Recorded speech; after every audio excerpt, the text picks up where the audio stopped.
Revanth Reddy KCR sir KTR సార్కు సవాల్ వేసిండు కదా రమ్మని చెప్పి. మరి కేటీఆర్ సార్ వచ్చింది కదా, రేవంత్ రెడ్డి ఎందుకు తప్పించుకొని పోయిండు? ఎందుకు భయమైంది రేవంత్ రెడ్డికి? రేవంత్ రెడ్డి సవాల్ దేనికి వేసినట్టు, ఏం పని చేసిండు రేవంత్ రెడ్డి? 2000కు 4000 ఇస్తా అని చెప్పిండు, వికలాంగులకు 6000 ఇస్తా అని చెప్పిండు, కౌలు రైతులకు 12,000 ఇస్తా అని చెప్పిండు, ఉపాధి పనులకు 10,000 అన్నాడు, ఆటో వాళ్ళకు 12,000 అన్నాడు. అసలు ఏం పని చేసిండు? ₹1,00,000 ఇచ్చి తులం బంగారం అని చెప్పిండు రేవంత్ రెడ్డి. ఒక్క పని కూడా ఒక్కటి కూడా హామీ చేయలేదు. ఏమని మాట్లాడుతారు కాంగ్రెస్ వాళ్ళు? వీళ్ళకు పేదలకు పని చేస్తున్నాం, వాళ్ళ కూరబుద్ధి అయితే లేదని మాట్లాడుతున్నారు. మరి ఇవన్నీ హామీలు పెట్టుకొని మరి ఏ పని చేసినట్టు మరి రేవంత్ రెడ్డి? ఎక్కడ కూడా మరి ప్రజలకు ఏ పని కనబడుతుంది? పేదవాళ్ళ ఇల్లు హైడ్రా పెట్టుడు, కూలగొట్టుడు, ఇదే పని ఉంది రేవంత్ రెడ్డి గెలిచిన నుంచి.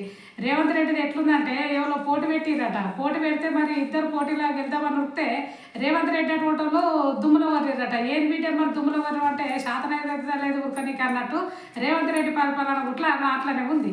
పని చేస్తే మనుషులు ప్రజలకు న్యాయం చేయాలనుకోవాలి, కానీ వీళ్ళు కాంగ్రెస్ వాళ్ళు వచ్చి మాకు ఓట్లు వేయాలి, మాకు ఓట్లు వేయాలంటే ప్రజలకు అందరికీ అర్థమవుతుంది ఎవరికి ఓట్లు వేయాలి, ఎవరికి ఓట్లు వేయద్దు అనేది ప్రజలకు అందరికీ అర్థమైపోయింది. రేవంత్ రెడ్డి ఈ సవాల్ ఇసుడు ఇవ్విసుడు ఏమని చెప్పిన భూభారత్ అని చెప్పారు. భూభారత్ ఏమైంది మరి?